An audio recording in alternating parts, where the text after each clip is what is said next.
What's going on, everyone? Coach Addy here from Adnan Fitness as well as the Movement Lab. So in this video, what we're going to be talking about is going to be our half kneeling, shoulder internal and external rotation axials. This is a movement that is going to help us just focus on internal, external rotation of the shoulder joint itself. This is something we can use just to keep that joint moving as a warm up, or it's a great one to use following the completion of Pails and Rails, where we work on expanding and strengthening range of motion in internal, external rotation, and then we want to just get more control out of that joint. So for this version, we're going to set up into a half kneeling position. This is just going to allow us to stay quite a bit more stable. And I'm also going to have an object here on the side. So in this case, I have the rig. You can also just hold on to a chair, anything like that. This is just for additional support. We can even go without it. It's not necessary, but this will again just allow us to create a little bit more tension and stability as well.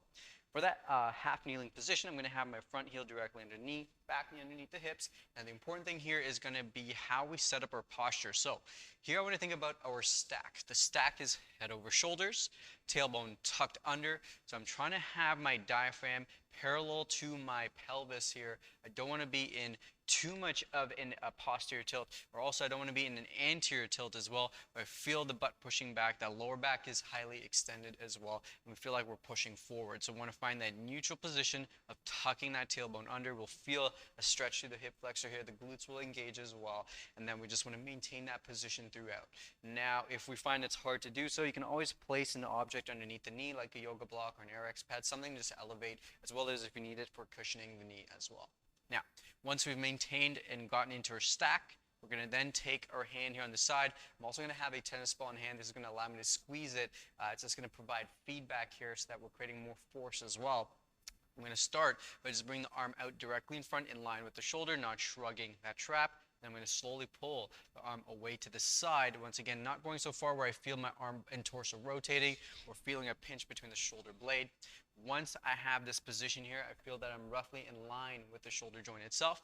I take a deep breath in through the nose. Exhale, start to engage and brace the core. We're going to create our full body contraction here. So we want to actively engage and squeeze the different muscles in our body here, creating some tension through. We're going to think about a 5 out of 10 effort, but we can always implement the amount of tension necessary as prescribed. Now from there, once I've created that tension, I'm going to now slowly think about rotating the arm and shoulder internally. Now, we don't want to just twist the hand and elbow. I'm thinking about the shoulder within that socket turning down towards the ground, so the elbow pit will turn to the floor. If you see my thumb is up, you're going to see the thumb is going to point down. Go only as far as you can without the whole body starting to shift and roll forwards.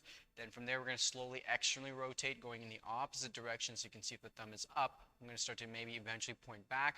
You're working towards the furthest range of motion you can access here. At the end, it will feel crampy. What you want to avoid is starting to push that hip forward and extending through the spine, so maintain that stack. Once you hit that end range, just start to transition back in towards the opposite direction here, rotating internally, find the end range, and then slowly back and behind. Work through the prescribed number of reps here as needed and for the prescribed number of sets.